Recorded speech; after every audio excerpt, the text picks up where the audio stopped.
Greetings, everyone. Thank you so much for joining us. I am Alex Jensen with Local Futures, and I'm really excited to be hosting this webinar to launch this project, this magazine, this publication that we've been working on for the last few months with a group of amazing partners from around the world who are joining us today.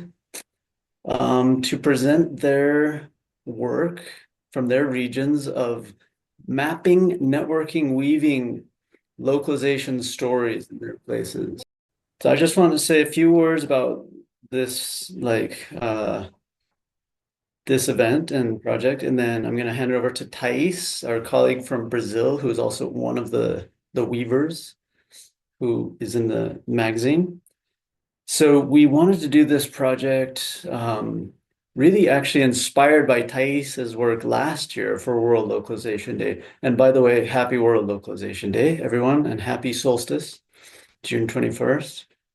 Thais last year initiated a project like this in Brazil, where she started to weave and network with organizations around the country to start to highlight and show the rich diversity of hopeful and inspiring actions that were already taking place on the ground, but often go under the radar of the mainstream media, for example, and need to be seen and also need to see each other. So inspired by that, we thought that it would be really great to expand this idea and this initiative to other places. So we got in touch with some colleagues from Germany, Vietnam, California, Ladakh, as well as Brazil, to undertake a similar effort in other places. That was just a bit of a background about this. But I also wanted to just mention for those of you who might not be familiar with Local Futures, Local Futures is an organization that's been working for numerous decades internationally to promote economic relocalization, economic, political, and cultural, really, localization, as opposed to the dominant trend that has been shaping more and more of our lives and countries over the last few decades, which is globalization, run by giant multinational corporations. So Local Futures promotes locally based alternatives to this global consumer corporate culture and economy. And so this project fits nicely into that, where again and again we've seen over the years that localization is considered sort of marginal or not serious or really not something that's really going on. But what we see in every gathering we have is so many inspiring initiatives. And wherever we travel, whoever we talk to, things are going on that provide a very important counter narrative to the dominant discourse in the media about that tends to be overwhelmingly depressing and discouraging about the decline, collapse. So this project is in that spirit of really making visible, inspiring work that is going on in millions of projects around the world. So now I'm going to hand over to Thais to please, Thais, introduce more about this project and the magazine. And then we'll introduce a special guest who's joining us today, who is Helena Norberg-Hodge, the director and founder of Local Futures. Thais. Perfect. Thank you, Alex. Well, as you guys have seen here in the chat, in this example, in this right room with 88 people that we are right now, there are so many people doing wonderful things in their communities, in the place where they're from, to make it a better place, to recognize that we can see each other as a community and we can do things to make our life better, to live better in a human scale. Remembering that we are humans in this earth and we are part of this intricate web of relationships between the natural world and the human world, and that we need to respect the boundaries of all of that. And it's beautiful also to see how many of us are resisting the global narrative and the global system, and walking away from big corporations and their false seldom of happiness. And I am from Brazil, which is a continental country. We say it's as big as a continent. The country's full of alternatives, full of incredible localization projects happening all over the country. And we were speaking to Local Futures Network in our last meeting, our last Planet Local Summit in Ladakh, which was a great summit, and lots of us were there present. How can we show the world that what is the truth, way forward, like what is already happening, what is has strength, what is not a fake solution that corporate world sells to us, and what is the community from the ground up and the grassroots solutions being done, which is Local Futures work, right? It's the work of educating ourselves, being big picture activists, understanding systems change, understanding the global structures, understanding why we're here in this big mess that we are, and going back to our local communities, our local place, and working from where we meet each other, our communities in our human scale. And this is happening all over Brazil, but it's happening all over every single one of the countries that are represented here, not only here in this webinar, such as Germany, the US, Vietnam, India, but also Brazil, but also places like you guys are from. So Portugal, Canada, and so many other places that it's represented in the school. So the idea is just to show the world, to make it visible, what is already happening, and also to connect ourselves. We need to see each other. It's good for me in Brazil to know what's happening in Germany, what's happening in Vietnam, what's happening in the US, what's happening in India, so that we can strengthen each other. So this is how this weaving project came to be. We connected ourselves and we said, okay, let us show the world good stories, stories that are examples of change, stories that show resistance to the corporate world, stories that make it possible, that show people the action steps of localization. If you go to Local Futures website, there is an action guide that shows everyone can be part of this movement, and we want to invite you, all of you, to be part of the movement, and you're already doing, and so how can we help each other? And we also wanted to say that we chose the word weaving because this is so much more than mapping. It's so much more than letting people know what's happening, but kind of weaving together how we work and the values of how we work, and what do we resist together, and what is the direction that we want to be. And you will see in the magazine that it's inspired by birds who weave nests and who are migratory birds who have their own place, but they're also flying other places and inspiring other places.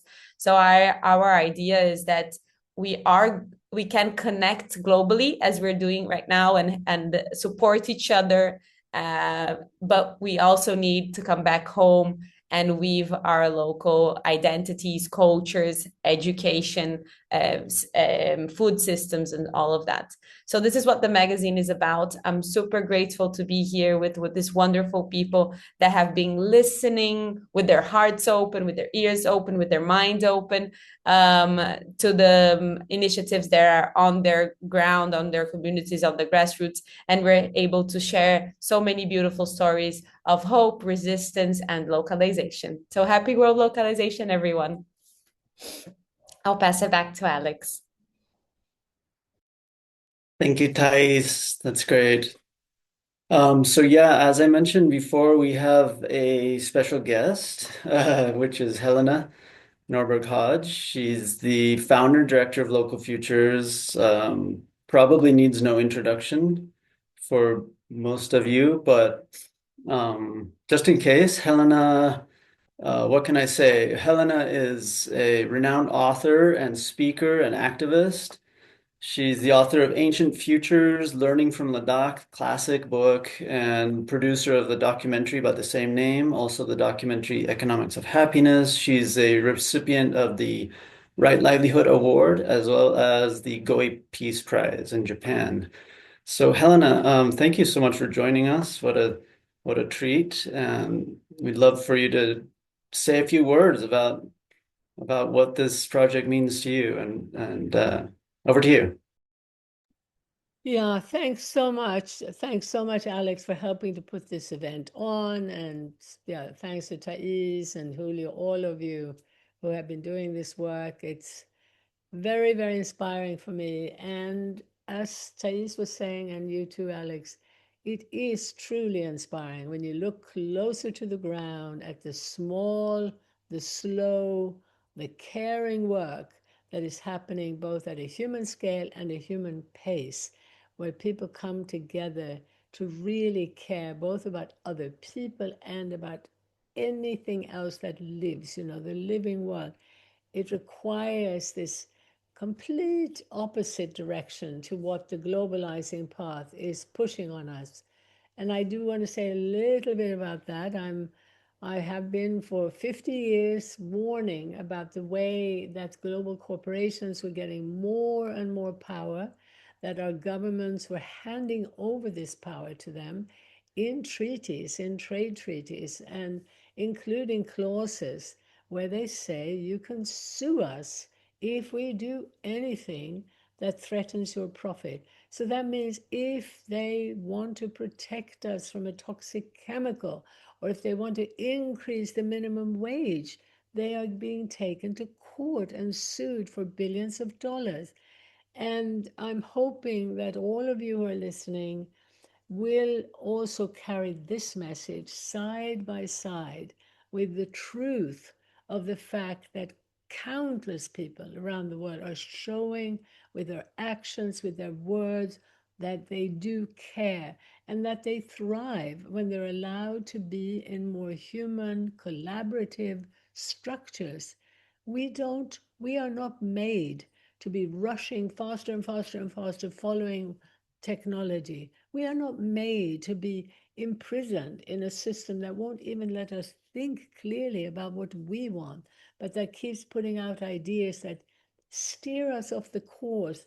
I noticed there were a few people who have joined who are interested in climate, and I would urge all of you to listen to our colleague Camila Moreno and to other things that we have posted on our website about the fact that we really have to examine the dominant climate narrative, really examine it to understand that it's been tragically blaming the individual while silencing the truth about what global corporations are up to.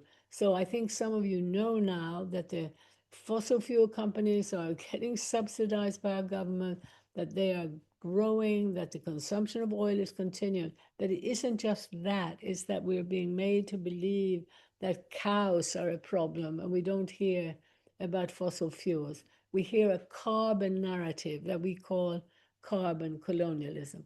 So it's very important, I think, that we do keep that truth. And Thais mentioned, we need to resist the narratives that take us away from the very clear systemic path that we need to choose. And that's where this global to local framing that our whole network offers, which is not just intellectual, but actually practical as well, and has deep psychological, deeply spiritual benefits, because we actually come to experience that oneness with all of creation that all indigenous people knew about and that we are all talking about now. We're all talking about that we are one with life.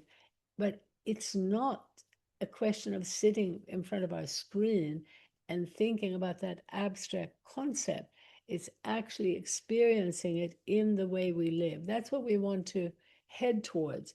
In the meanwhile, we have lots of compromises to make, and there's so much that can be done from the really large cities that are far larger than they will be in the future. Already in COVID, we saw that in times of crisis, people actually seek more human scale, more nature-based ways of living. They realized how important healthy food was, and there was a big push to grow more.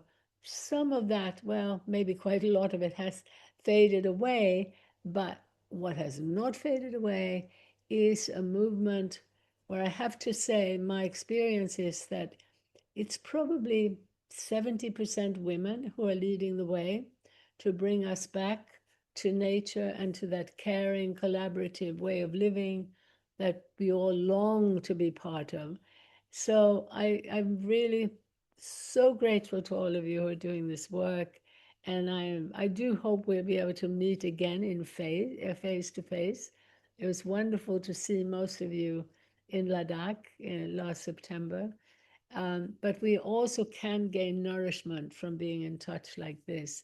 And so I hope everyone here will feel nourished and strengthened and know that the problem is not overpopulation, is not innate human greed, is not that people don't care, but the problem is a system that's pushing us further from nature, further from one another, speeding things up. So we're all now, one of the biggest poverties is the time poverty, but we are also financially poorer. And so just to say one more big picture thing about this, which is, I would argue that we should all be putting the economic impoverishment of the majority of people, and we are talking about middle class people having to run faster and faster just to stay in place. The impoverishment of people needs to be put side by side with the damage to the natural world. We have to be very careful that we don't help to polarize what is already happening, which is that people who are feeling stretched financially are becoming both anti-green and anti-foreigner. And we have a very frightening political direction that's born of that fragmented view. So again, big picture, the whole picture, human poverty, human also ill health, both mental and physical, side by side with the benefits to livelihoods, to increasing productivity, particularly around food and farming.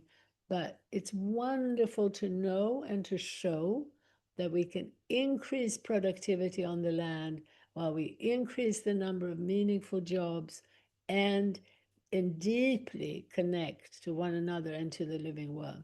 So yeah, let's carry the big picture out. And thank you again so much for mapping all these initiatives. Thank you. Great. Thank you, Helena. Yeah. Well, I think as we're going to see now, exactly as Helena was just saying about how much local livelihood is being generated in places in a way that's regenerative and nourishing of the local ecology and local community building and local culture. So now we're going to move really into the heart of this webinar, which is introducing these weavers from the various countries and the publication that we've collectively made. So I'm just going to quickly introduce each of them right now, and then I will hand it over to each to take 10 minutes or so each to present their chapter from the publication. So I'm really happy to introduce our collaborators, and I'm going to start with Thais, whom you've heard from, but since she's also one of the contributors to the magazine, I'll kind of reintroduce you. Thais, she's the founder of Eco Universidade in Brazil. Thais designs regenerative learning, facilitates multi-stakeholder dialogues, and works with indigenous communities to bridge traditional knowledge and transformation, and is, as you heard, helping catalyze the localization movement in Brazil. Next with us is Julio Greenway from Germany, Julio is active in the youth movement of the Global Eco-Village Network. For Julio, spending a year earlier in his life in Romania through a teacher exchange program opened his eyes to the richness of still existing traditional village life, but also to the destructive effects of globalization on rural communities. And then from Vietnam, we're joined by Huy Huang. Huy is regenerative storyteller and coordinator of VCIL Community, Vietnam. Huy coordinates numerous initiatives within VCIL, which is a grassroots movement towards well-being and regenerative society, reimagining every aspect of life through social innovation in alternative education, rethinking development, new economy, and community building. From Ladakh, Local Future's long-term second or first home, you could say, we have joining us Kunzang Dechen. Kunzang is the coordinator of Local Futures Ladakh.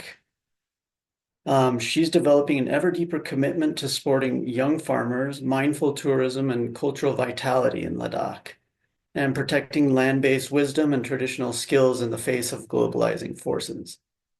Also from Ladakh, we're joined by Stanzin Doton.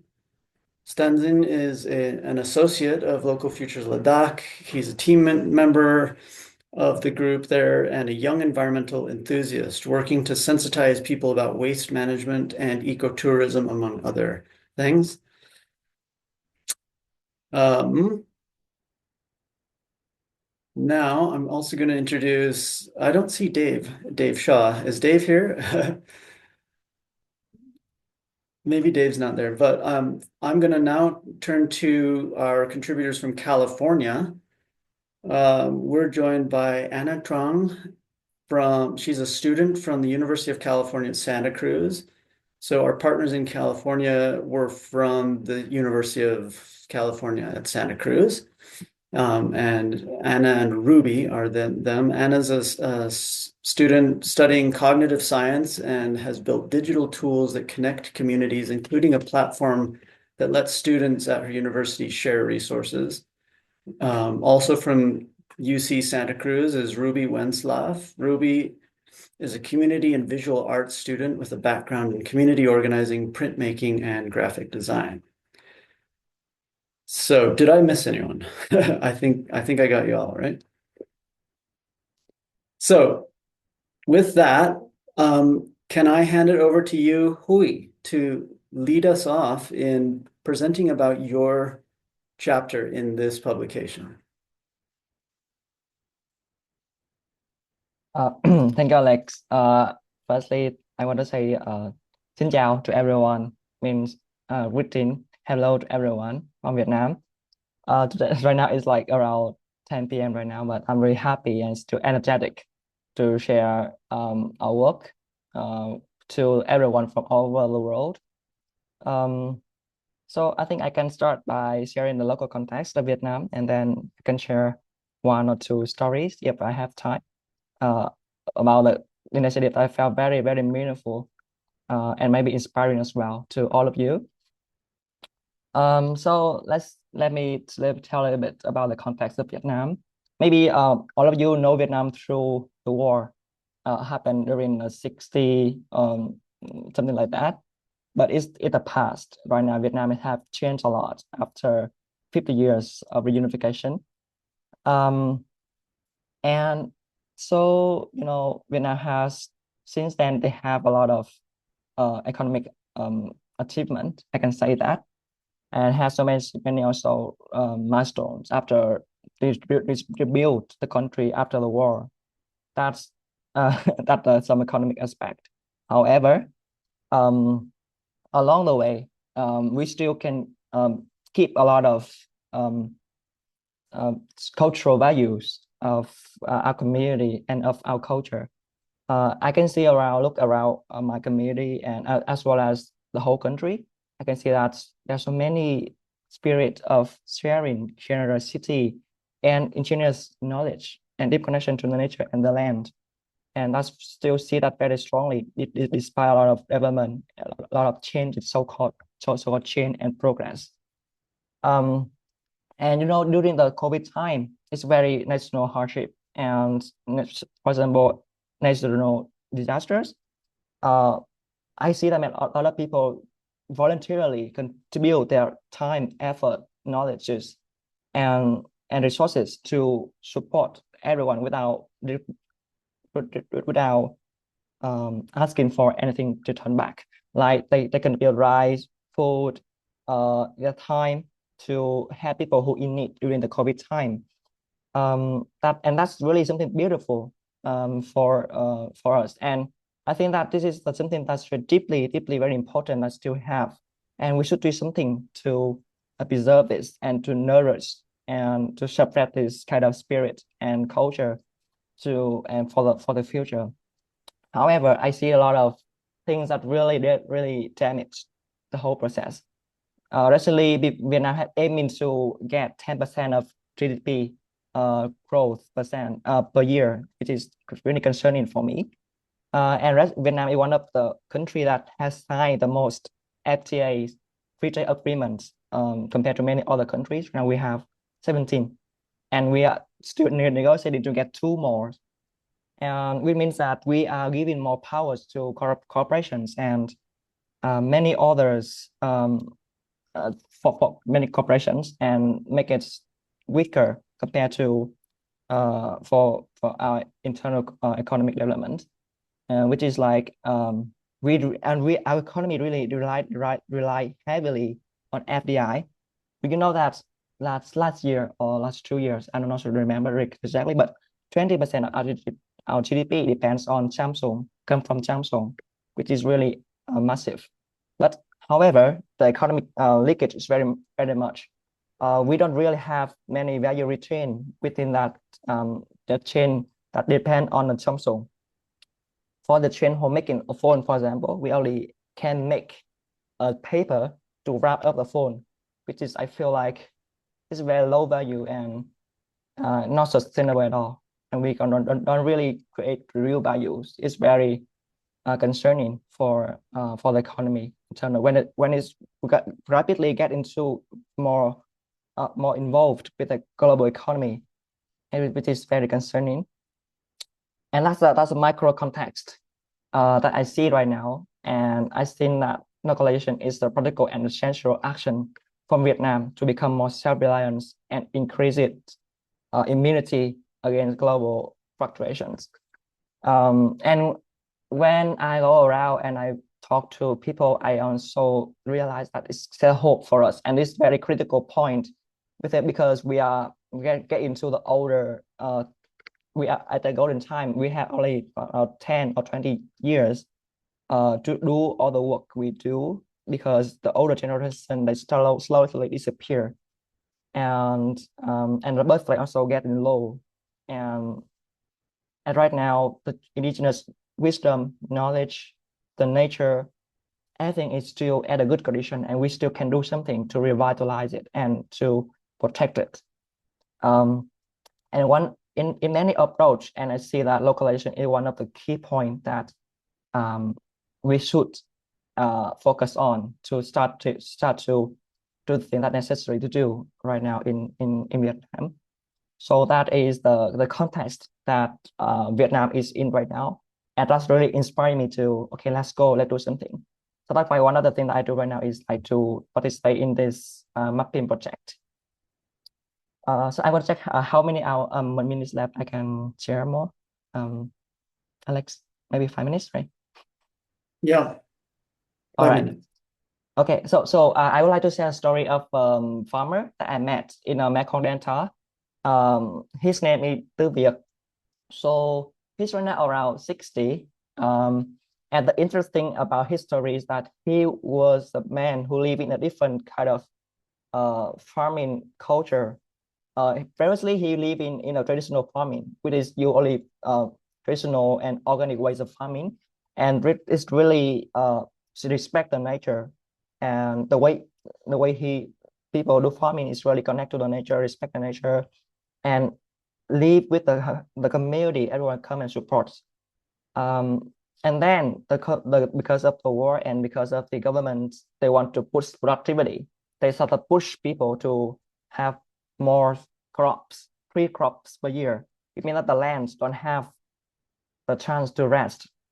And the thing is that uh, they want to make money out of the field. Right now, farmers don't produce for their own eating anymore. It's just for selling, selling, selling. And that's why we start to see pesticides, chemical farming, and soil erosion, and many other things, land degradation start to happen. Because Uncle Tuvia, he realized there's two differences between two ways of farming. So he realized that let's go back to traditional ways. So he started to research and learning from his his memories, his grandparents, people around him, indigenous people, learn how to preserve and preserve the rice culture. The rice culture is not just preserve the culture, the rice only. So right now he focused on protect, revitalize the seed, local seed, native seed, the seeds that have been adapted to the culture and climate of our of the regions for 100 years. So it's very resilient to climate change. And he only planned it for 6 months. Vietnam right now people are trying to do it for 3 months, which is like the rice is not enough, doesn't have enough time to get the nourishment, so that it not really have not right enough. But for 6 months, it had a lot of nutrition. And besides that, he also want to do it traditionally. And he used like buffalo, he used the tools that our ancestors to doing it. And he's doing it right now. He also collaborate with some universities to preserve the seeds. There are hundreds of seeds that traditionally and natively been preserved through his farm as well. And his work really, really impactful, and so that he filled become a learning centers for everyone. Every year, every summer, every places, every time there's school, the students, learner, researchers from Vietnam or other places come to his place to research and learn about how to do farming. And not just that, he also try to encourage all the farmers to transition from chemical farming to natural or organic farming.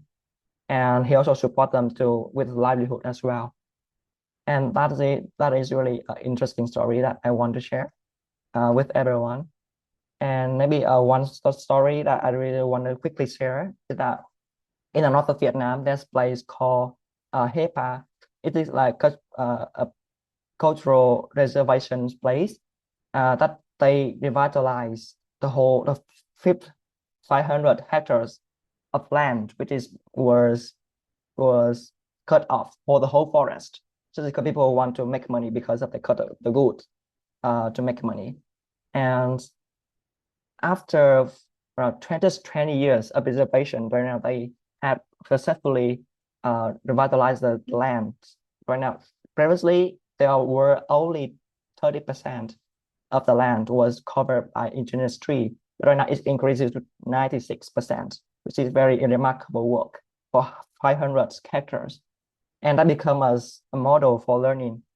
And these are just two short stories I can share, but there's more we can learn when you read more of all the magazines. And because I also not has much time, so maybe I could stop here, and I would love to hear more from other people as well. And if people want to have question, you also send it to me or to the podcast, and then I can share later. So thank you everyone for listening. I'm really happy to be here. Thank you, Hui. Everyone, I just wanted to share very quickly, like, few images from Vietnam from the magazine. I put a link to the magazine in the chat, so obviously we're encouraging everyone to explore it in depth. This is where you'll get the real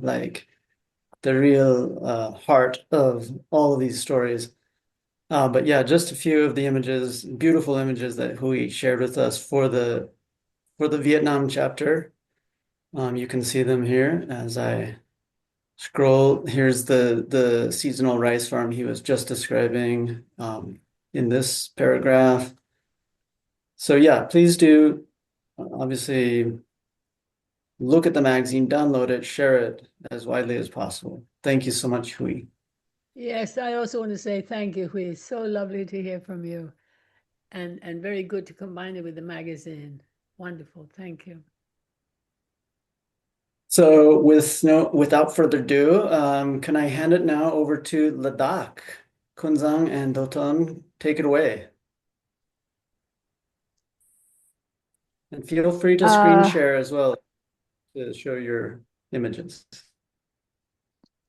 Thank you. Good evening, everyone. It's 9 o'clock here, 9:10 actually.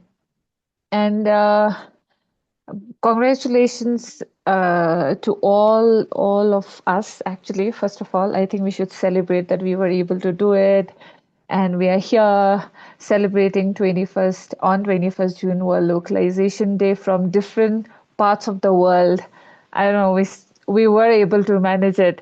So I think we should be happy and we should be congratulating ourselves to be able to do it. And for all the experiences, joy, and hardship that we have experienced while putting this together. So first of all, obviously everybody is familiar about Ladakh, but for those who aren't, it's the most northern part of India and border, which is border to China and Pakistan. But interestingly, it's very different from rest of India. I'm sure people who follow Helena knows about Ancient Future, her tremendous work and interesting connection with Ladakh, and whole lot history of local futures in the region. So I would like to just share a few things. I saw in a comment that will there be someone talking about hands-on, not just philosophy? So I would say that that's an interesting observation. But yeah, there are so many hands-on initiatives happening across the world, and especially in my region, I have seen it. I've lived like it's an hand-on experience that is being commodified, or it's a trend now, but I think a region like Ladakh has always done it. We have built our own houses, built our own clothes, weaving. Now that is becoming trendy, but that was something that has always happened in this region. People have been connected with nature, lived in harmony here, and that's the reason why Helena has like her heart here.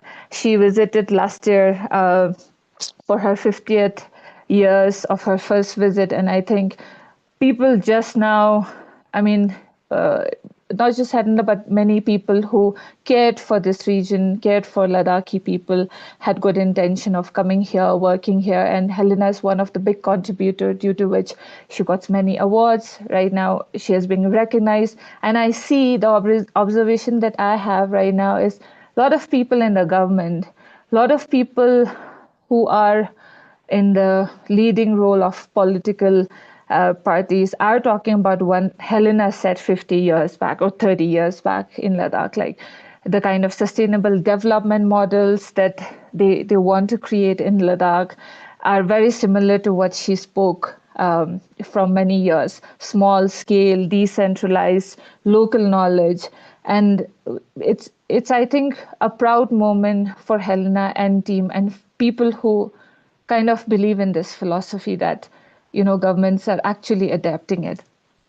And Ladakh being a region which is at a border plays a very dynamic role in the kind of development that happens here. And coming to development, people are actually now in Ladakh are rethinking development. There's a saying in Ladakh, yargyas to margyas, like whether it's a good development or a bad development. People are actually thinking about the kind of change that is happening in Ladakh, whether it's infrastructure, whether it's language, whether it's the kind of policies that are being implemented here. So it's it's interesting.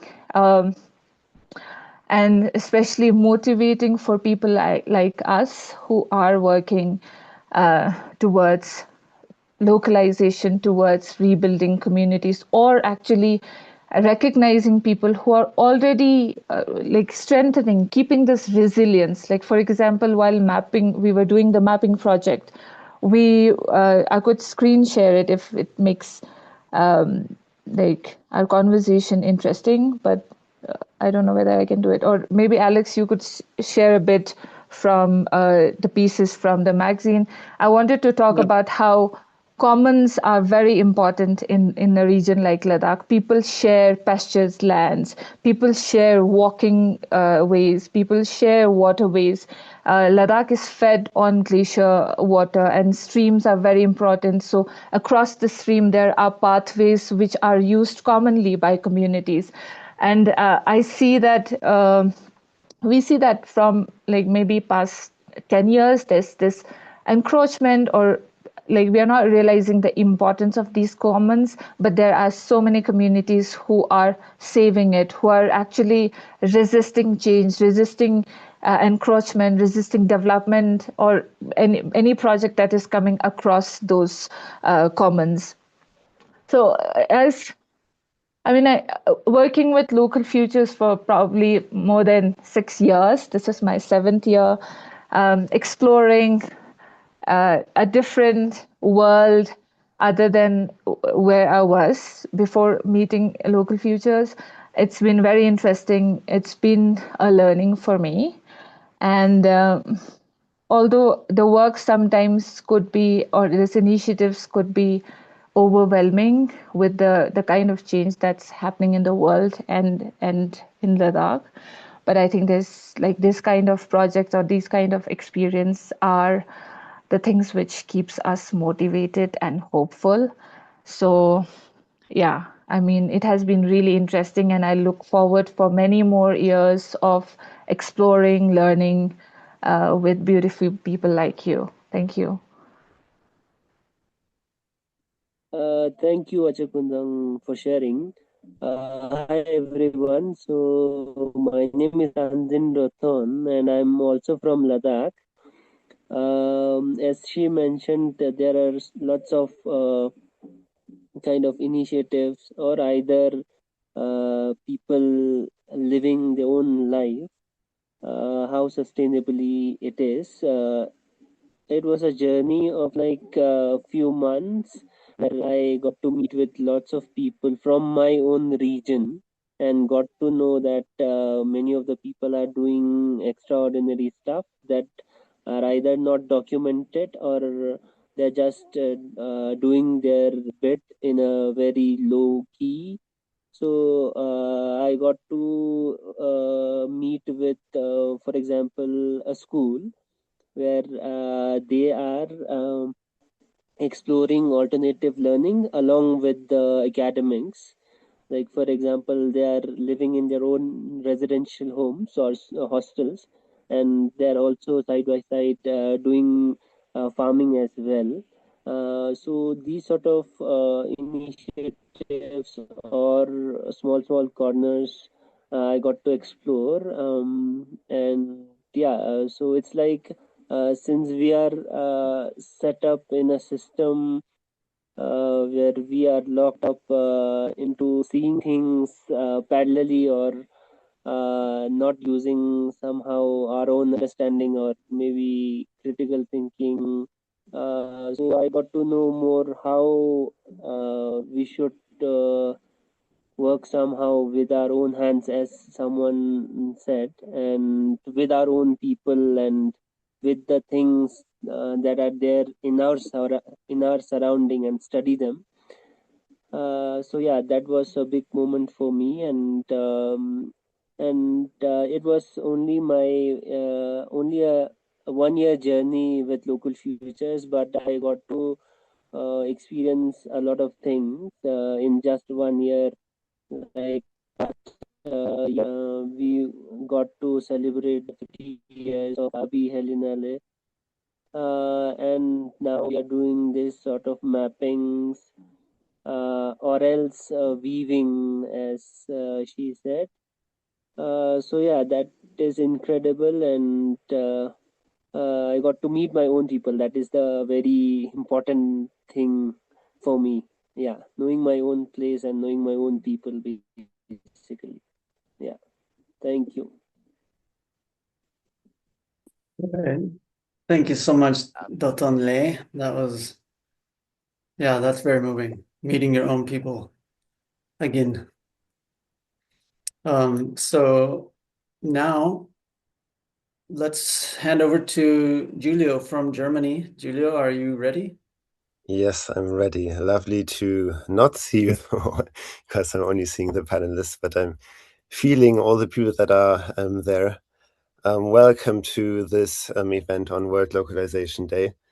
I'm from the northern part, or a northern part of Germany, which is very rural. And I will walk you through a few of the initiatives I've encountered after giving a brief introduction also about the kind of framework of localization that exists in Germany. So despite Germany being the third biggest economy in the world and also very much involved with international trade, it has had a long movement, also a kind of counter movement that goes under several names. But one of the strongest initiatives is called Regionalbewegung, which exists since 20 years. And it represents 360 different organizations across Germany with the aim to localize the economy, especially around food. So to have municipalities and cities use, for example, local and organic food in public canteens is what they're working on. And they also have a yearly event, which is some way similar to World Localization Day, but it takes place in October, and you could call it a German Localization Day. They call it Day of the Region. And I will just briefly show you a map of how this event looks like. So, what you have is across Germany, you have different actions taking place with. So you see here, this is ready for this October. So already there are 220 actions taking place, and the idea is to make the local more visible. So it's farms or schools or markets that are opening and doing celebrations. And the main aim of this organization is not only to increase the visibility, but also to do lobbying, so to kind of support the policies that are needed so we can actually have a more decentralized, localized food systems, but also other areas that are important for the regional economy. And one of the tools they have developed is also an app, which is called the Regio app. And you can use it for looking for local food or local restaurants that use local food. And so what I did after discovering that basically there is already a very big infrastructure, there are already organizations that are very established and strong that have been working to support the local for a long time. I thought it does not make so much sense to start from scratch, but rather I got in contact with those organizations and asked, in what way can we collaborate? And what I found is that, especially in rural areas, this app, which I'm now going to show you, is quite underdeveloped. And the idea of the app is that you can look for local sources of food, like farmers markets, or you can even search for local fruits and vegetable, eggs, something like that. But many of the really small places are not yet in the app, which is why we coordinated a cooperation with Local Futures. And I went and got to know farms and asked them, do you want to be part of this app? And I'm just going to show you one example, also with a short video, which is a place where you can buy milk. It's called a milk petrol station. And you can see here how it works. So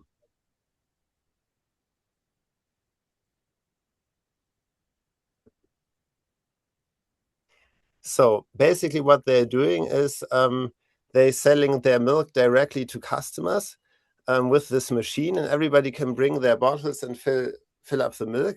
And what they told me that it's really also beneficial for them because they can sell the milk at quite a low price because there are no intermediaries, there are no supermarkets, and they are not so much, they're not in such a volatile position because of market prices. And it was a really great example of how you can have a very practical way of selling directly to the customers. And this, this now, this place can be found on the app, which wasn't possible before. And also it's shown as a network partner of Local Futures. So people can find out more about what Local Futures is about. Yeah, so that was one example. Another something I would love to talk briefly with you about is the CSA that I also added to the app. This CSA is somewhere down here, which you can see here with some pictures. And what was so special about the CSA, and which I briefly want to share with you, is that they had a model of payment which was both anonymous and flexible. So the idea that they have was, we want everyone in the society to be able to afford local and organic food. And the way they did it is that they have members that meet with the farmers every year, and then the farmer says, okay, we need so and so much money to cover our expenses. And then what everyone does is they write on a piece of paper how much they feel they can contribute monthly. And then they see all in all, if we put all the bids, it's called a bidding round. If you put all together, if this sum covers the actual expenses that are needed. So the idea is that people can pay more or less depending on their financial abilities. And also because nobody knows what you're actually writing on the piece of paper on that voting bid, it's also anonymous, which should encourage people to also do it and not feel shame. And I will briefly share with you a video that I did, or an interview I did with the farmer, where he explains that system. And yeah, you can see for yourselves.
Yeah, just to get a brief impression.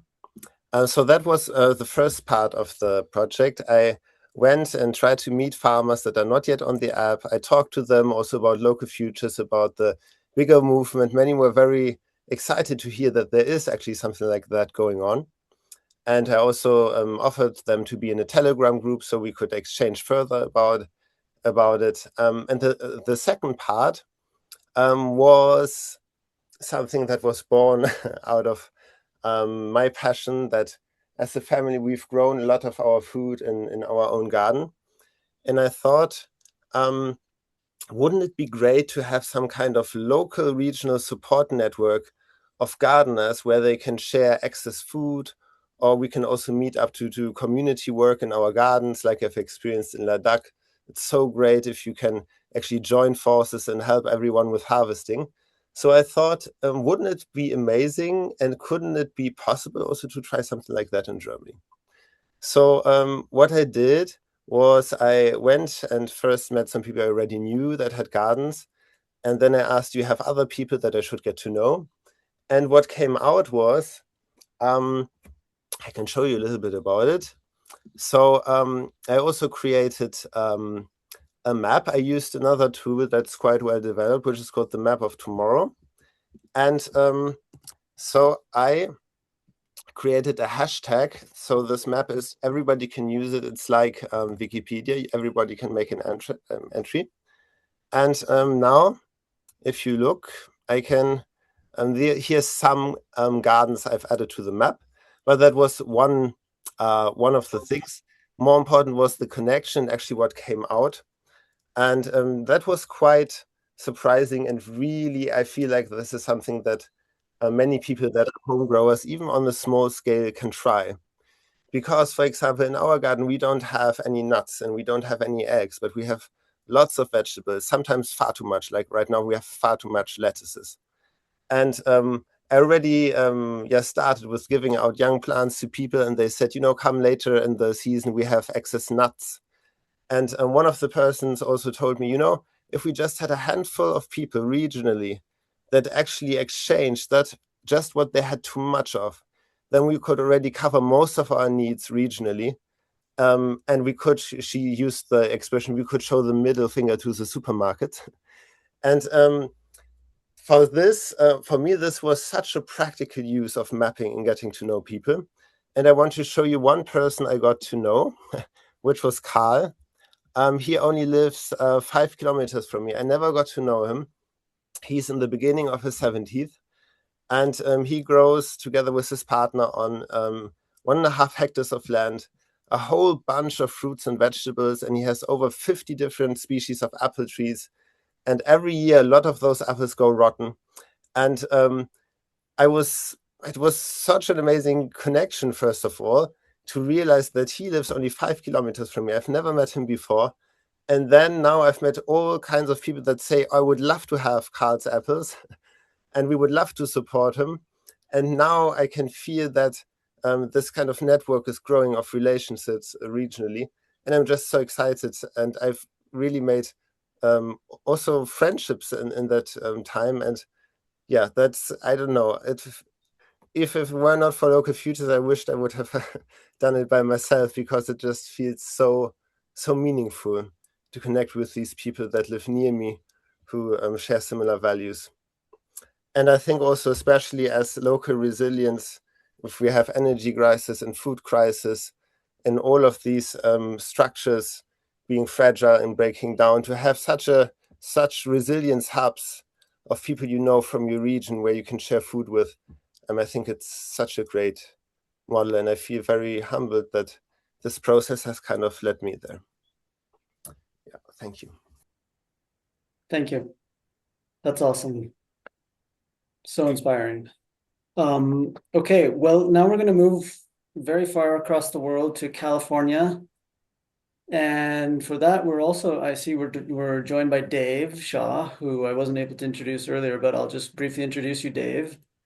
Dave is a PhD candidate at the University of California, Santa Cruz, and he's also the coordinator of the Right Livelihoods Center at the university.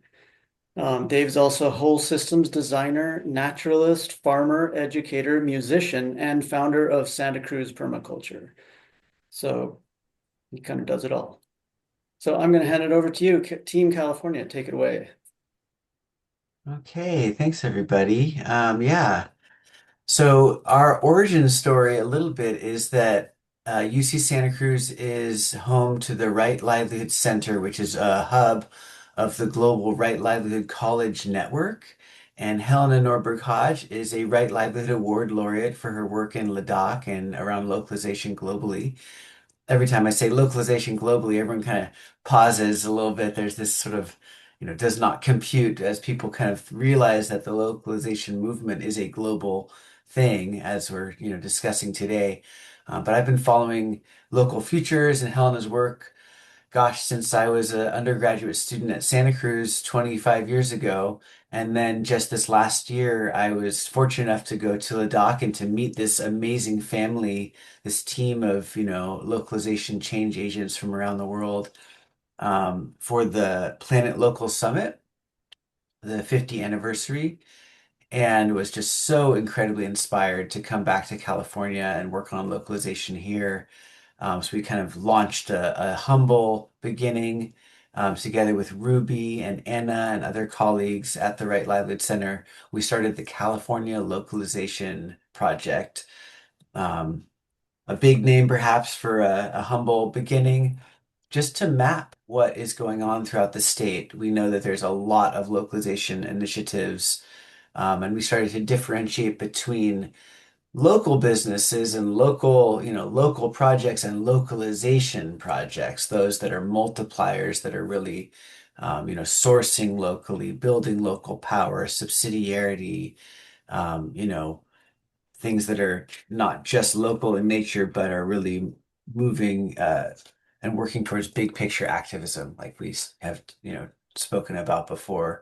So I'm going to share my screen and give you a little kind of tour and background view into our process and see how this works. First, we've got this little spreadsheet where we just started to gather a listing of any project that could potentially be included. Um, and, we were using existing databases. There were many other groups. California Degrowth has an asset map. There's a Bay Area, a Delta bioregionalism group that had a similar database. And we collated these databases into a master database.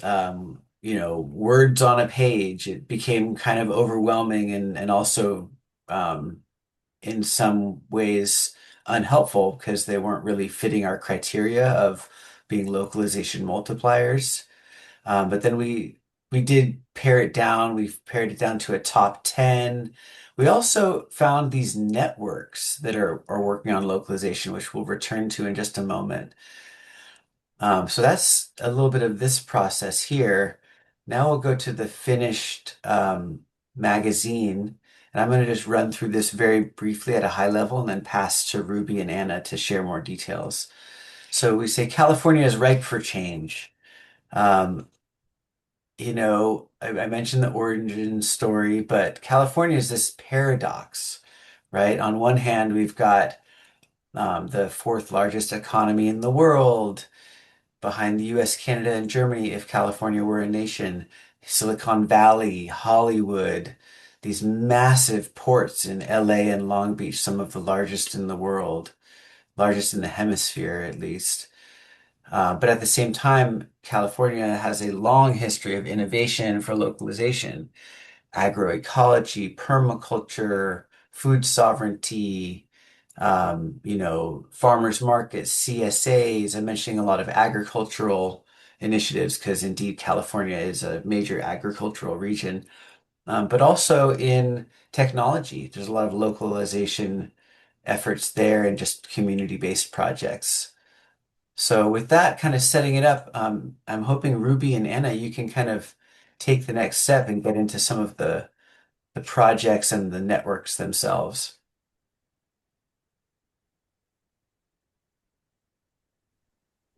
Thanks, Dave.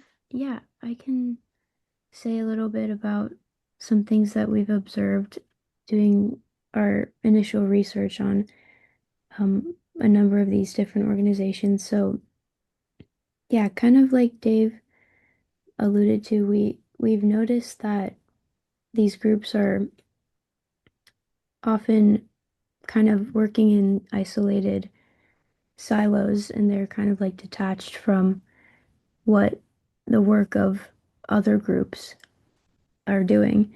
And so our goal with this project was to bring all of these groups together and give visibility to each of them so that they could collaborate with one another and, like we keep saying, build this network so that people can, the different groups can be more supported in the work that they're doing. And yeah, one of the groups that we've been doing some research on is called the Santa Cruz Hub for Sustainable Living. And this is a group that has multiple initiatives going on. The way that I first learned about them was their music venue and event space, which they call Sabrosa. And this is really cool. They have a variety of different music shows, and I've I've been seeing shows at this venue for the past 4 years since I've been going to school in Santa Cruz. And their policy is always you pay what you can, you know.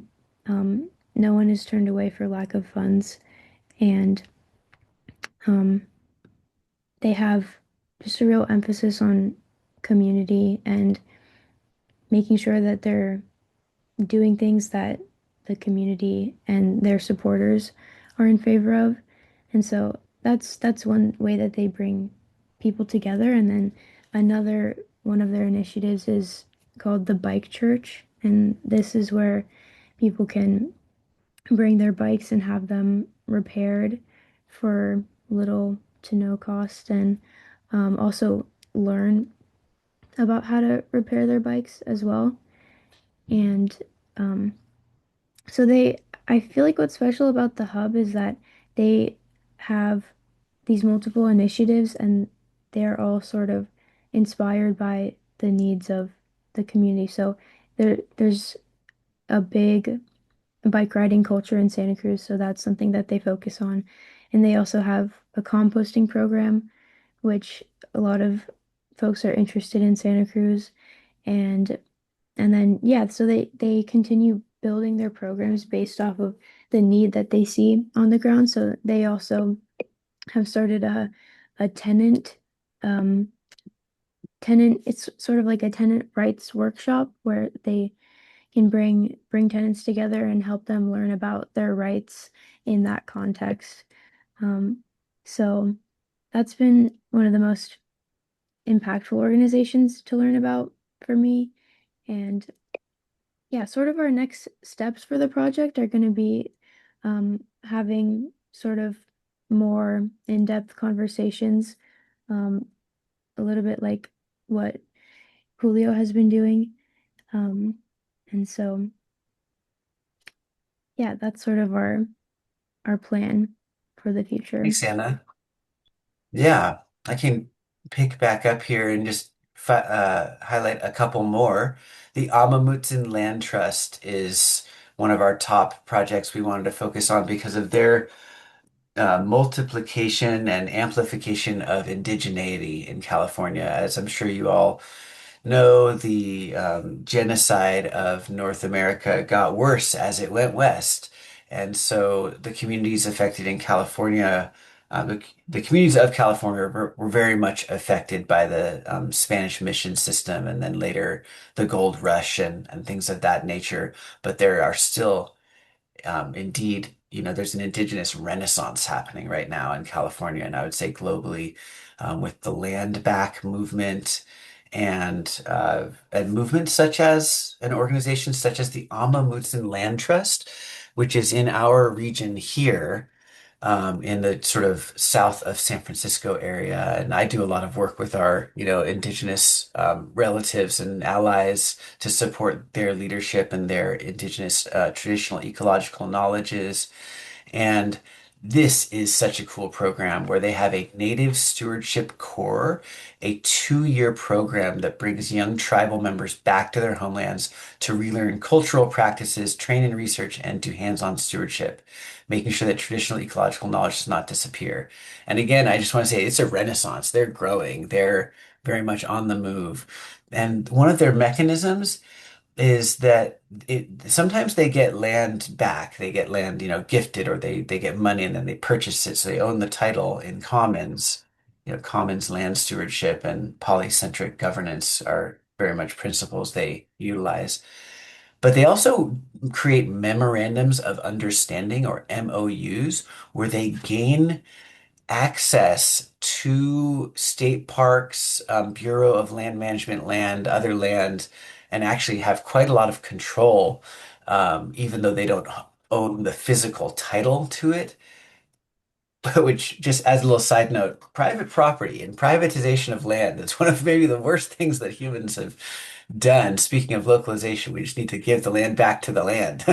Um, but in any case, they had these MOUs with, more than 150 sites throughout the area, and they practice cultural burning and sweat lodge and gosh, on and on and on, research 1 day a week in their 5 day a week native stewardship core is dedicated to language, just bringing back their local indigenous language.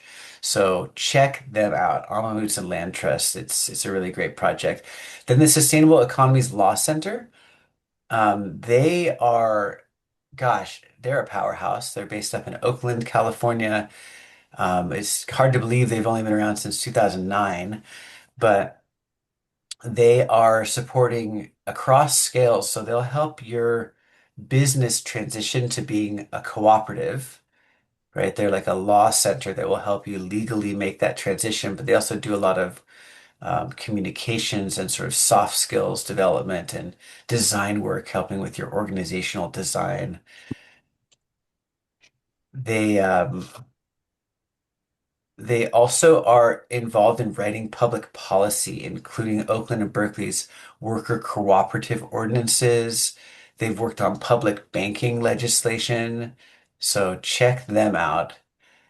Fibershed, we talk about community supported agriculture. What about community supported clothing and local clothing? So growing things like flax and stinging nettles, which sounds a little odd, but I don't know if you know if stinging nettles are processed, they lose their stingers and become quite nice to wear, and hemp. So we're talking about closed loop fiber, which in many parts of the world, the loop is still quite closed, but in other parts, like here, we're importing cotton from very far away, and a lot of the cotton that is imported is not organic and it's sprayed with many toxic chemicals. So trying to close that loop. Local Wiki is a really interesting case just around local knowledge, right? Local knowledge production and knowledge of place. It started by a bunch of university graduates who wanted to see if their town could write its own encyclopedia. So, Wikipedia and Wikimedia, the foundation is based here in San Francisco, but this is a different outfit, Local Wiki. And there's local wikis in many, many communities around, including Santa Cruz. The project Ruby mentioned at the Hub for Sustainable Living has this whole section that outlines each of those projects. We wanted to focus also on farm worker communities and communities in Southern California, not let Santa Cruz and Northern California get all the fame. There's certainly a lot of projects based around San Francisco that we could have featured, but this one is the Alianza Coachella Valley Cooperative, which is really about community power, community organizing.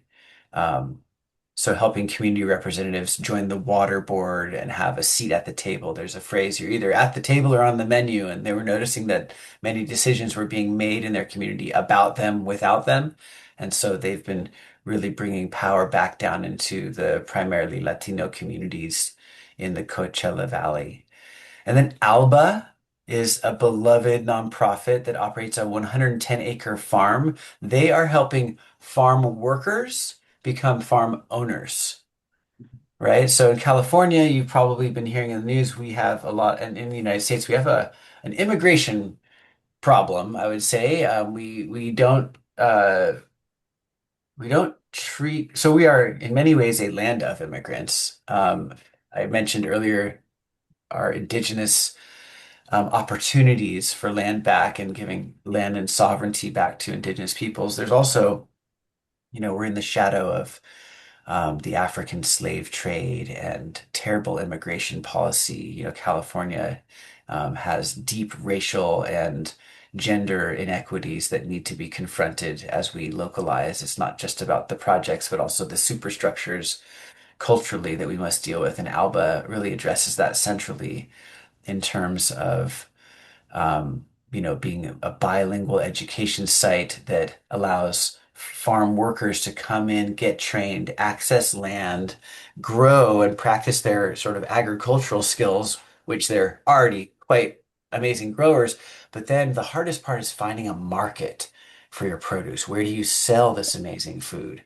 And the Alba has pipelines and sort of channels set up for them, kind of like training wheels, you could say, and people will sell their food, flowers, vegetables, and herbs through Alba, who has sort of wholesale accounts, and they help the farms become wholesale ready. And by wholesale, I'm not talking about to the global, market, but rather just within sort of 100 miles to different schools and institutions like that, but also helping them figure out how to do farmers markets and CSAs. I've seen a few come from Alba as well. So they're working on the direct marketing and distribution side, in addition to the land access and sort of agronomic sides as well. Feed is a farmer and employee-owned food hub. Sir, can I ask you can I So you cut out, you said wrap it up probably?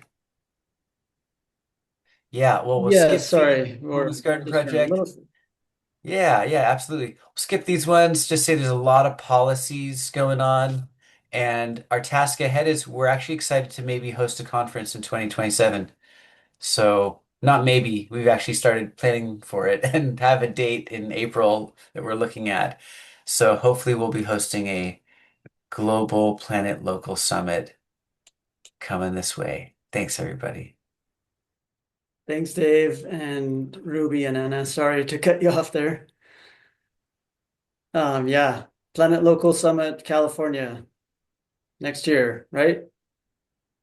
Stay tuned. So, last but not least, I'm going to hand it back over to our friend and colleague Thais Mantavani from Brazil to close us out for this part of the webinar, but don't go away, because we're going to, after Thais, we're going to take a small break, an interlude where we have this video with music and images from the various contributing countries. And then we'll come back for some Q&A with our panelists and wrapping it up then. So Thais, please go ahead. Thank you, Alex. And we have been working together for a few months now, but it's been beautiful to see like the final magazine, which I think it's a living magazine. It will always add up and change, and it's impossible to weave everything that already is. This is why we count with so many in a decentralized way. But it's beautiful to see colleagues from all over the world showing what's happening in their place. And I'll be sharing a bit of what's happening in Brazil then. Maybe I'll share it here. What As Alex was saying, we did our first mapping project last year in 2025. We wanted to show the world a bit of what is happening in Brazil, and we opened a form on Google Docs and shared with our partners, with people we already knew. And we got more than 90 people sign up with initiatives and projects. So we were like, wow, this is actually with a very small effort, we've mapped so much. So many people are coming and interested in connecting to the localization movement. This year, let's try and bring the Planet Local Summit to Brazil. So I'm coming, well, next year it's in California, and this year was in Brazil, and I'm coming from it right now. So I'll speak a bit more about it in the end. So we decided to do a different process for mapping as it was from the 2025 in Brazil. So what we did, well, the slots here in the magazine about the global pressures that Brazil feels for the massive exporting agriculture pressures for us to export soybeans, beefs, and so many other things that are destroying our. We talk a lot about biomes because there are 6 different biomes and different forest types in here in Brazil, but they're making our lands extinct and our biodiversity extinct. And how much people are building social innovation and solutions from the ground up, and seeing localization as this space for systems change strategy as a solution to climate change. Like what we're doing on the ground in our communities is a solution to climate change. We need to fight the big storytelling and the big narrative with our grassroots initiatives. And then we started to understand that if we were to shape the movement in Brazil, which is a very huge and diverse country, we would want to do it with the people, especially with people who were communicators and they were mobilizers, so people who are already on the ground from different places of Brazil, because Brazil is so diverse. It comes from a story of colonization of many different peoples that come to inhabit this land. So we needed some type of representation and working together with people from different parts of Brazil. So this is why the first thing that we did, we selected a network of 12. We call it them in Brazil, we call place territory. So this is why we call it the territorial multipliers, which are these 12 people that come from all different regions of Brazil, and they represent their regions, and they helped us create the World Localization Day and the mapping campaign, so that it would be culturally appropriate. You would talk to indigenous people, to Black people. We will talk to people in all different types of contexts. And it was a beautiful process that we worked together with them to build. And after that, we celebrated World Localization Day as the World Localization Month. So we created an open call for people to write up for us and to be part of the map. So we're getting lots of people hosting gatherings and signing up, not signing up, but like sharing information from their initiatives and who they are to be part of this collective weaving that we're doing in Brazil. And this also is part of the summit that we're doing that I'll talk a little bit more about, where we actually met in person.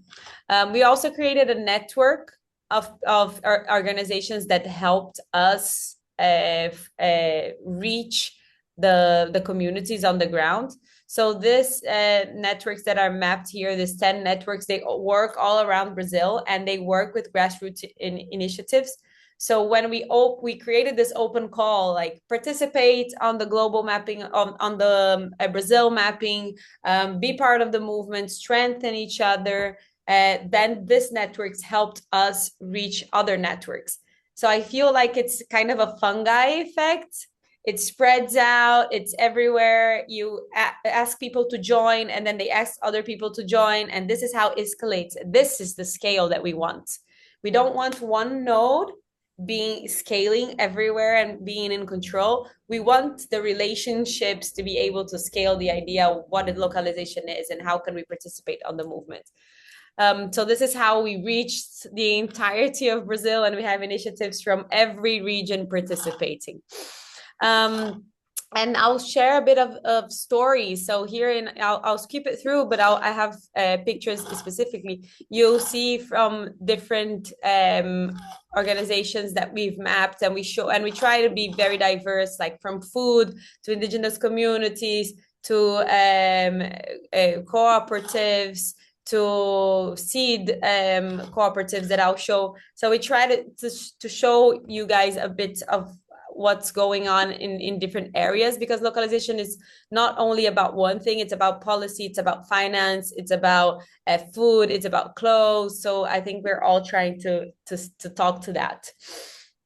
So going to stories, this is a very cool project called Local Futures. It was inspired in Local Futures, and it's basically a community of people in this region called Ubatuba, where they do, similar to CSA, they do collective buying, but not only of food from farmers, but all types of products. So like local milk, local coffee, local skincare. So they get everyone from that region that produces something, and then they kind of create this baskets, and people sign up, and this helps all the local businesses to be alive. So it's kind of a CSA, but for many different types of projects.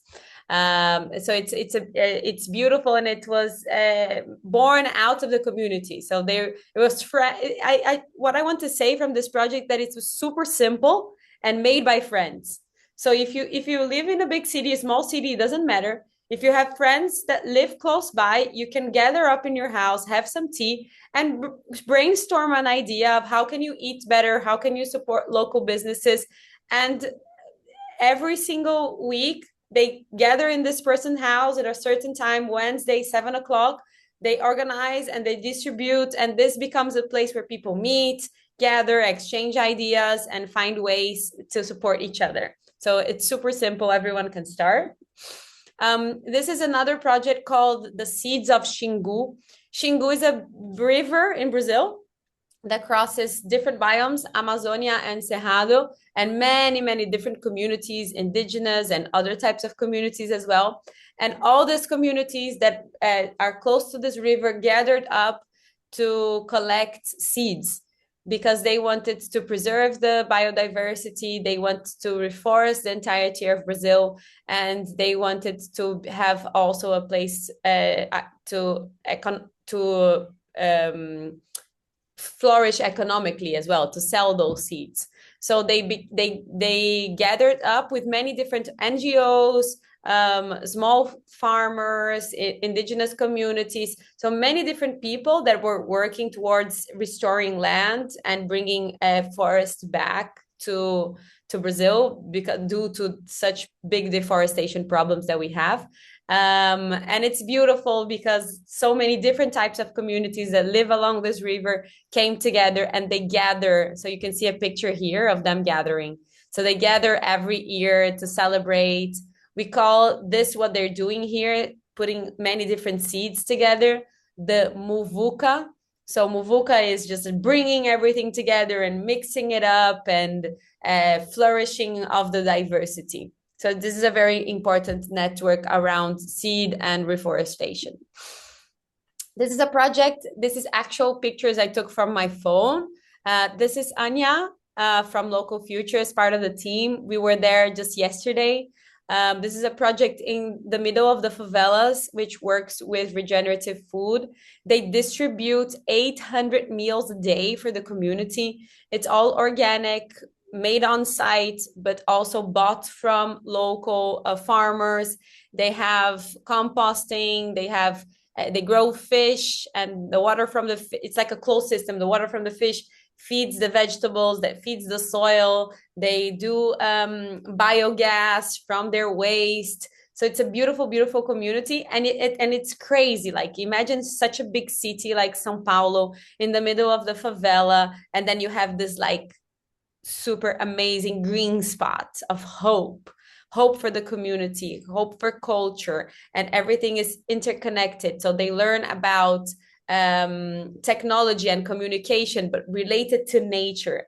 They have like this class that young people know, teach them how to fly drones, but to map the community and the needs of the community, and where are the areas that we can restore, and where are the areas that people need better housing. So it's not technology for the sake of technology, as technology is going to save us, but technology as a tool for us to work together to make our local places better and our communities better. So they're doing wonderful work, and I wanted to share a bit of these experiences that we had just now. So there's a few of the hands-on projects that I wanted to share with you. And now I want to share also pictures from the summit, so you guys can get a feel of how it was. It was a beautiful space in the middle of the city in a park. It's a public policy in Brazil that parks need to have environmental schools. So we were in one of them. And we gathered over 130 people throughout 2 days. And we danced together, we sang together, and we worked together a lot. So we invited people from all over Brazil, to gather with us and discuss. So you can see here people sitting in circles and discussing how can we work together to make ourselves stronger? How can we support each other? How can we support our farmers? How can we support the people who are on the ground? How do we create public policy together? How do we fight for better investment?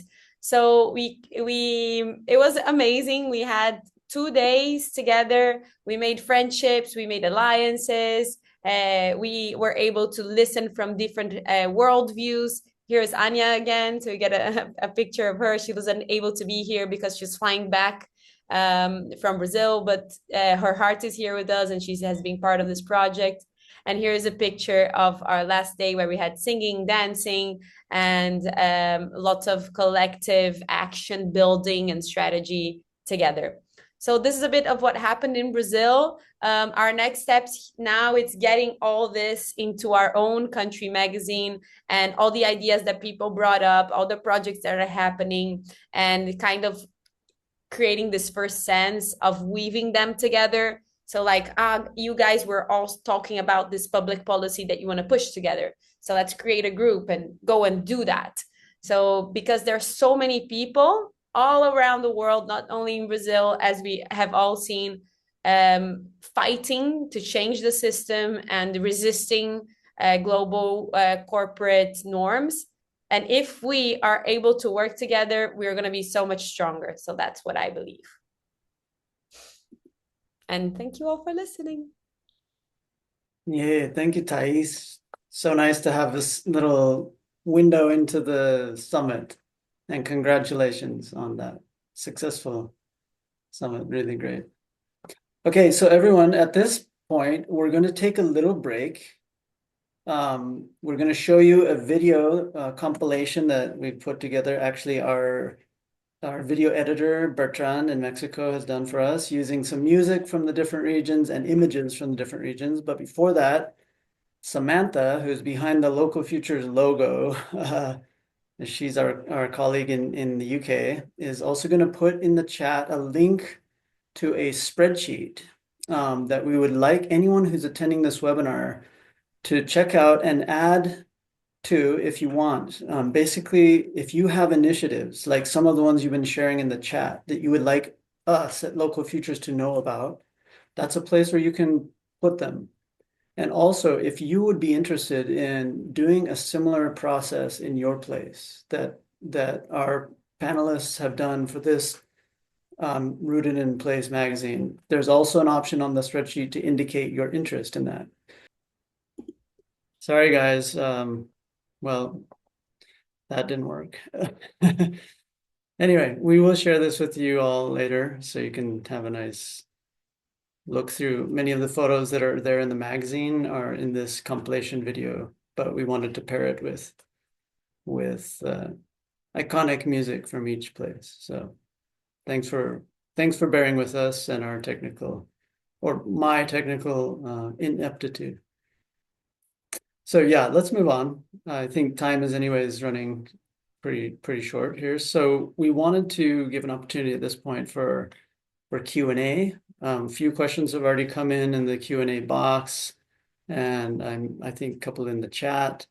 So please feel free to add any more. I will share those ones, but first I'm going to start out asking a question to basically all the panelists. And if you could each just answer quite briefly because of our time limitations here. Basically, I was wondering, having done this process, having interacted with, met so many networks and individuals and organizations, and started to weave them, for you, what are the next steps? Like, how can these processes and initiatives be more closely linked to collaborate and actually move forward a localization movement in each region? And then follow up to that, how can then we continue to network and collaborate globally? Even so, how can we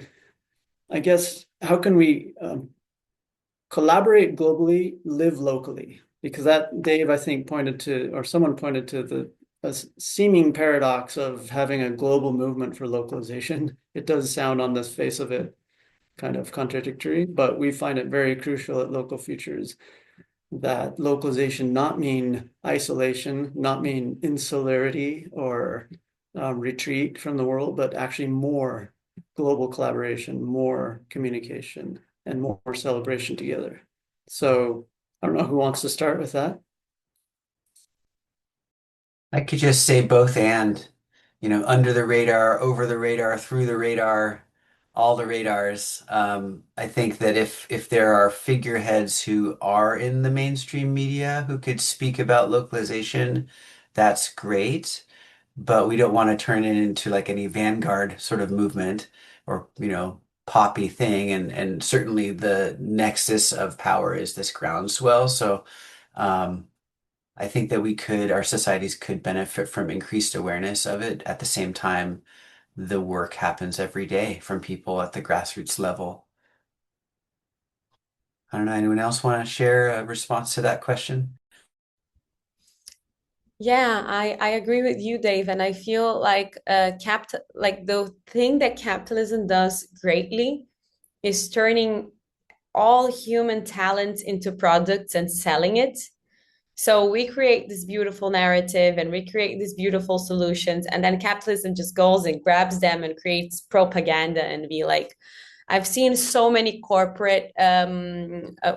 corporations here in Brazil just gather the narratives that of the regenerative and local movement from indigenous peoples and just like put pictures and then sell oil that is destructing the communities, and then they say our future is ancestral, and we were like, this doesn't make any sense. So I think we need to be as pushy as we can in both ends, and this is why I love Local Futures work so much in showing our narratives and that having more visibility. I think we should be more people should be more aware, but also striving for our own media channels so that we create our ways of telling the story are in a sense correct and done in a way that respects and not sell us as products, and also push against, because I feel like I had so many conversations with Helena about how people are afraid to push against the system and to push against big corporations, and this doesn't get the attention of the media. So I think it's not an answer, but like, how do we live with this polarities? Okay, anyone else? Especially about moving forward, next steps also. If not, I can move to some of the questions that have come in from the audience. Can I say something? I would love if Julio, I'm putting you up on the spot here, Julio, but speak about next steps, because I think he's doing such great work on building on what already exists. And this is what I want to learn here in Brazil, that I've listening to Julio inspired me on what are the things that are already existing and what are the next steps we can do with that. And this was something that was talked a lot in the Planet Local Summit here in Brazil, was like, okay, we're mapping out what's already here and what are the next steps we can do to strengthen what already is. Yeah, and I think actually what the next step will be, also concerning the app I showed with the farmers markets and so on, is to increase the visibility of this app, because many people also told me, okay, the app is super great, but who actually uses this and who knows about it? So the strategy will be to also partner with the Regionalbewegung, who has already worked with the press a lot, and they are involved with this Day of the Region in October. So at this day, there needs to be some information that, for example, for my region, there are a whole lot of new entries on this app, and this app you can find here and you can use it, while also talking about the importance of localization. So that's like a clear next step, a very practical one. And yeah, apart from that, I agree a lot with everything that's been shared. And I think a crucial part is also that we kind of communicate that doing something good, like, if I want to put it like this, doing something good, like localizing, is not a compromise in any way, but it's actually something that connects us so much more with our deeper needs and what we actually need as human beings, even if we're not aware of it. And I think somehow we need to get that across, because I think so many people are getting tired of, they get this feeling that, doing good for the environment is a compromise. And if we can kind of really live that actually doing what we are doing enhances our quality of life and enhances our happiness, I think this is very important. Okay, well, let me ask one of the questions from the Q&A. And I feel like in many ways, a lot of you have already hinted at this, but maybe just to reiterate. So an anonymous attendee asks, there are so many worthwhile organizations and movements, yet knowledge of them pales in comparison to, say, a pop music star or global consumer brands. Is there value in staying under the radar?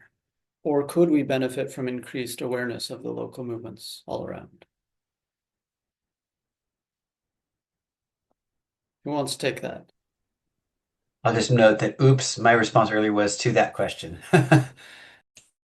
Yeah. Oh, I see.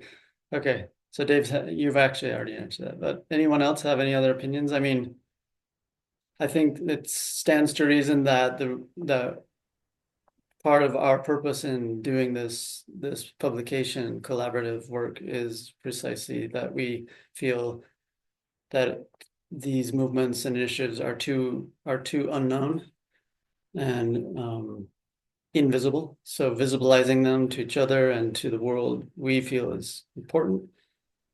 I can But give an if anyone else insight has, about.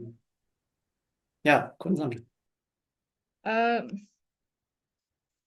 I think if I understand it correct, the visibility of pop star or maybe famous people are more than the incredible things happening in the community.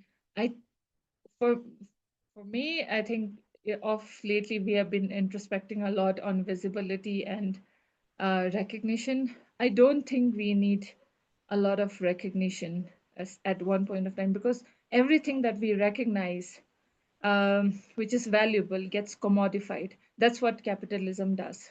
So, I mean, sometimes I don't think we need that visibility. I don't think things need to be famous in order to be important. Yeah. Kunzong, if I could pick up where you left off and this thread here, I think what we're talking about is partially around co-optation, and that we really don't want to see localization light, or agroecology light, or this greenwashed version, but the real authentic version we're talking about here. And so on one hand, we love what Alex is saying around, yes, we want to be visible and in the world and for people to know this global localization movement and join it. And it's great to see all the chat happening of people, wanting to join this project. At the same time, we want to, not get co-opted. Yeah, absolutely right. I guess Julio wanted to say something more. I also want to say something. I don't know how to put a hand up. Yeah. Can I Okay. just say we're almost at the 2 hour mark, so why don't we try to wrap up, keep our last comment short, and then we'll kind of conclude. So yeah, Julio, over to you. Yeah, I just wanted to say that if we stay too much under the radar, I feel there's so many souls. Like, I was working as a primary school teacher, and especially at this age, this youth age, so many people are yearning for meaning. They're yearning for some kind of alternatives. They're yearning for something in their life that makes life livable and gives them a positive vision of the future. And I think if we stay too much under the radar, if we have a lot of answers, that kind of takes, yeah, it's so important also that it gets out, what I want to say. Yeah, I think I can leave it with that. Yeah, I also Right. would like to say that I think we can also try to get it out in a grassroots way. However, if we can get into mainstream press, as we just did in Sweden, it looks like it was helpful because we had major media coverage in Sweden, a double spread in the biggest paper, and it seems to have attracted a lot of other organizations. And So I would say, I think we do need to keep trying. And then when it becomes light, we reject it. But also let's try to be as strategic as possible in trying to do a type of network marketing. In the corporate world, they know that marketing like Tupperware in people's homes, word of mouth was very, very effective, still is. And I think we should try to find a model like that where we, as well as trying to get into more mainstream media, we try to find ways of encouraging this spread of the information. And that's why big picture activism is why I use that term, that people should see that as an activism and not be told, oh, well, you've got to practice what you preach, otherwise you can't say anything. That is the way the corporations have silenced us. We have every right to speak about the sort of communities we want and why we want a local economy and how much it suits who we really are and what we really want. Like Julio was saying, it's really true that it is the economics of happiness, the economics of well-being. And right now, people so desperately need to know that there is a way forward that actually can be so healing. But let's try also to do everything we can to reach community radio and these more grassroots ways of communicating. But thank you all so much. I've been listening to everything.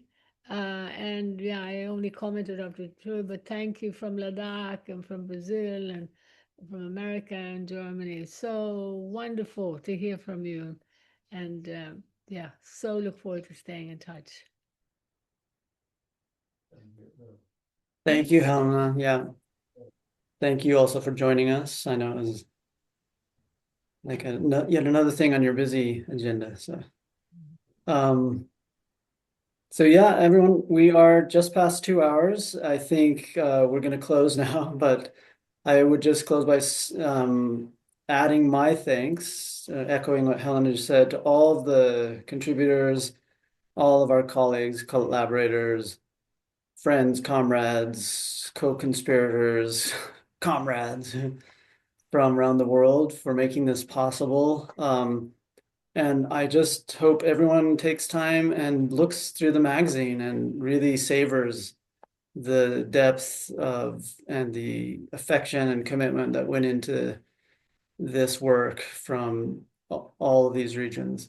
And I hope it does serve as an inspiration for everyone attending.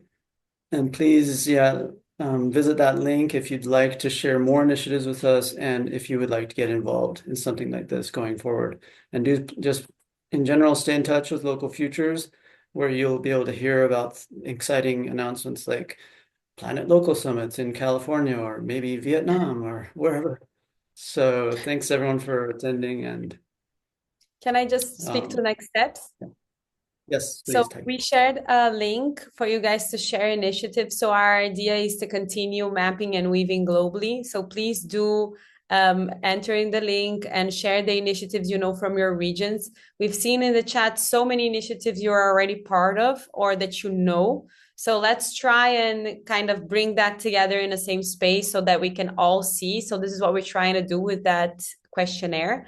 And I've seen also questions here on the chat on like, can you give us next steps or practical steps into order to map or weave in your own region? So we are open to that. So in the same link, please tell us if you're interested in mapping and weaving in your region, so that next year we can be together and weave even with more spaces. So here we have the United States, Vietnam, Brazil, Germany, so at Ladakh, India. So we want more regions to be with us so that we can tell this global story. We don't have anything planned yet, but we want to schedule another call, not a webinar, but a call with people who are interested in weaving so that we see next steps and we share what we have done in more detail as a practical detail. Here we showed more inspiring stories, but we do have the step-by-step of each country. So that would be also the last thing I wanted to say in order to answer a few questions on how to participate on this specific group, but also continue the good work that you're doing on the field, continue inspiring people. Local Futures website has so many resources for you to use on the ground. You can host, World Localization Day is today, but it's the full month. You can host screenings of Economics of Happiness films. You can have food feasts and talk about localization. There are so many ways to get involved. So please don't feel shy and jump in the movement. I also can, say a yeah. final thanks to Alex and for doing such a good job, even when it was so difficult with the video. It's not your favorite role, I know, doing this kind of thing, but thanks so much. And again, Yeah, now everyone's learned, never put me on this role again. I can share the video with sound. I think I can right now. Would you guys want to finish like that? I can. Try? For anyone who still has Do it. time, I will watch it. Yeah.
Mein Wunsch, mein Begehren kann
noite mais funda, calunga, no porão de um navio negreiro.